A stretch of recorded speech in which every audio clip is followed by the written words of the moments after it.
O que acontece quando a fé, a liberdade de expressão e a lei acabam batendo de frente aqui no Brasil? Pois é, bora entender essa história, porque tem uma nova proposta de lei para punir intolerância religiosa que está no centro de um debate, assim, super acalorado e que mexe com umas questões bem profundas da nossa sociedade. Guarda bem esse número, 1940. Ele não é um número qualquer, não. Essa é a quantidade de denúncias de intolerância religiosa que o Brasil registrou só nos primeiros 6 meses de 2024. É um número que com certeza acende um baita alerta. E agora, para a gente ter uma ideia do tamanho do problema, olha só.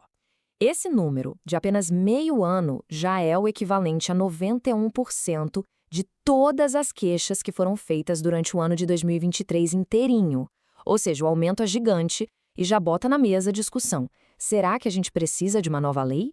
E é justamente essa a ideia que está em pauta. A Comissão de Constituição e Justiça da Câmara, a famosa CCJ, já deu seu ok para o projeto de lei 1804, lá de 2015, que quer basicamente endurecer as regras. Tá, e a mudança central está aqui, na punição.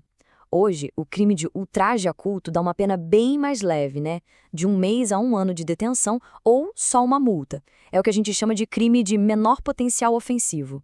A proposta muda isso da água para o vinho. A pena vira reclusão de 2 a 4 anos, que é um regime bem mais duro, e o crime deixa de ser considerado leve. A diferença é absurda. Só que, claro, uma mudança desse tamanho não vem sem polêmica, né? A grande questão é: essa lei é uma proteção que a gente realmente precisa ou é mais um gesto simbólico?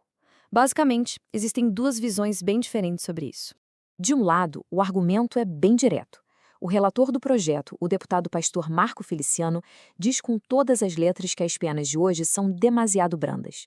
Para quem pensa assim, endurecer a lei é uma ferramenta fundamental para proteger de verdade as pessoas na sua prática de fé.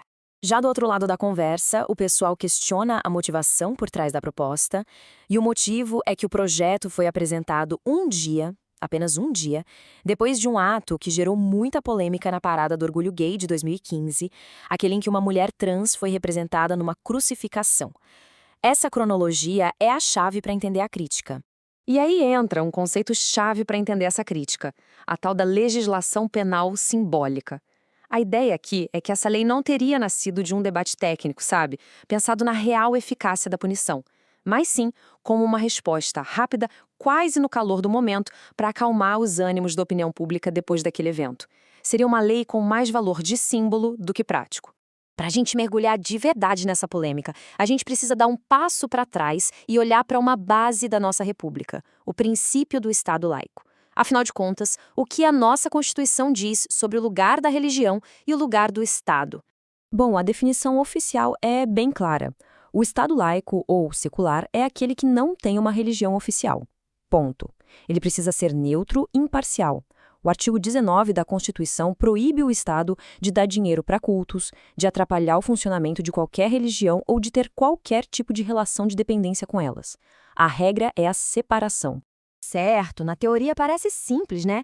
Mas e na prática? Na vida real, como é que essa neutralidade funciona num país com uma cultura tão marcada pela religiosidade como o Brasil? E é aí que a coisa fica complexa. Pensa só. A nossa própria Constituição começa com a frase, sob a proteção de Deus. A gente vê crucifixos pendurados em paredes de tribunais de justiça, em repartições públicas. E isso cria o grande debate. Esses símbolos são puramente religiosos, o que poderia favorecer uma fé em detrimento de outras?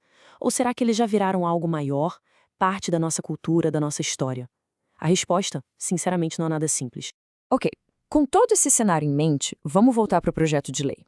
O que acontece com ele agora? E mais importante, enquanto essa decisão não sai, o que já pode ser feito hoje para lutar contra a intolerância religiosa? Bom, o caminho do projeto ainda é longo, não é da noite para o dia. Ele ainda precisa passar por 3 grandes etapas. Primeiro, ser votado no plenário geral da Câmara. Se passar, ele vai para o Senado, para ser analisado e votado de novo. E mesmo se passar por tudo isso, ainda depende da palavra final da Presidência da República, que pode aprovar ou vetar. Mas, enquanto a lei não vem, a atitude mais importante já existe e está aí para todo mundo. A mensagem é essa. Se alguém for vítima ou presenciar um ato de intolerância religiosa, o caminho é denunciar. Isso é crime e tem que ser tratado como crime. E não faltam canais oficiais para isso, viu? Tem o Disque 100, que funciona por telefone, WhatsApp e até Telegram. Tem a polícia, claro, pelo 190 para emergências ou direto nas delegacias. E ainda tem o Ministério Público, a Defensoria Pública e a OAB. Todas são ferramentas que estão aí à disposição. E no fim, a gente volta para aquela grande pergunta.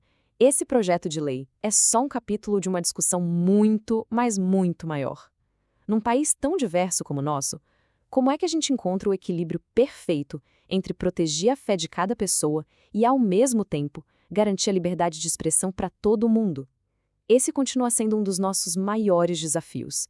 A questão fica no ar.